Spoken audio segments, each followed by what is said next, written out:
नमस्कार दर्शक बंधु जय जगन्नाथ। आज हूँ फेब्रुआरी 24 तारिख मंगलवार। आज केते गुड़े गुरुत्वपूर्ण खबर को नहीं मु सुशांत आपको स्वागत करुच्ची एनएच न्यूज ओडिया चैनल रे।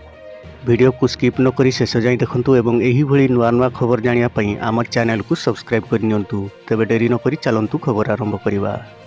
बंगोपसागर रे सृष्टि हला लघुचाप। आज 15टी जिल्ला को येलो वार्निंग जारी कला पाणीपाग विभाग।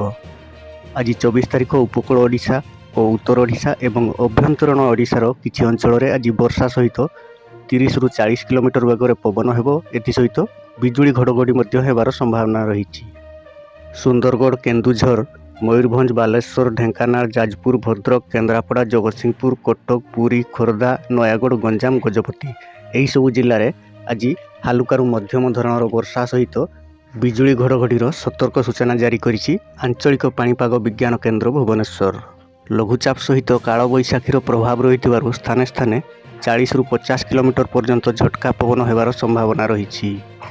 आसिबा परवर्ती खबर को मुंड नुआई देउछि पूर्वतन प्रधानमंत्री, राष्ट्रपति और मुख्यमंत्री जिलार चित्र। गंजाम जिलार अंकाबंका रास्तार बाट हुड़ी जाइछि। विकास फाइल तले चापी हो जाइछि। दंतारी गाँ को नहीं रास्ता, पक्का घर तो छात सपन, बिजुली नहीं। गाँ लोके देखी नांती बिजुली आलुओ।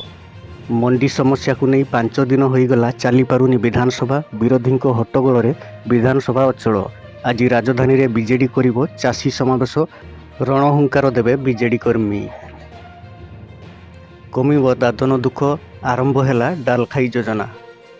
दादन रोकवाकू राज्य सरकार बड़ निष्पत्ति नैछंती। चलित बजेट रे 220 कोटी टंकार व्ययबराद रखिछंती। डालखाई योजना रे बाहर राज्य को दादन खटिबाकू जाउथुवा श्रमिक मानकू आम राज्य रे कार्य जगाई दिया जिवो। चाष कार्य परे प्रत्येक वर्ष नवेम्बर रु जून मास पर्यंत आम राज्य अनेक लोक दादन खटिबाकू बाहर राज्य को जाउथिले। सेथिपई सरकार बड़ निष्पत्ति नैछंती। दादन रोकवाकू लोक मानकू एही आम राज्य रे ही कार्य जगाई दिया जिवो। एहा जदि सफल भाव में कार्यकारी हुए तेबे अनेक लोक एहा द्वारा उपकृत हेबे। तो दर्शक बंधु ये थिला आजिर बड़ खबर। यही भली नुआ नुआ खबर जानिबा पई हमर चैनल को सब्सक्राइब करि नियंतु एवं वीडियो टी गोटे लाइक करि दियंतु।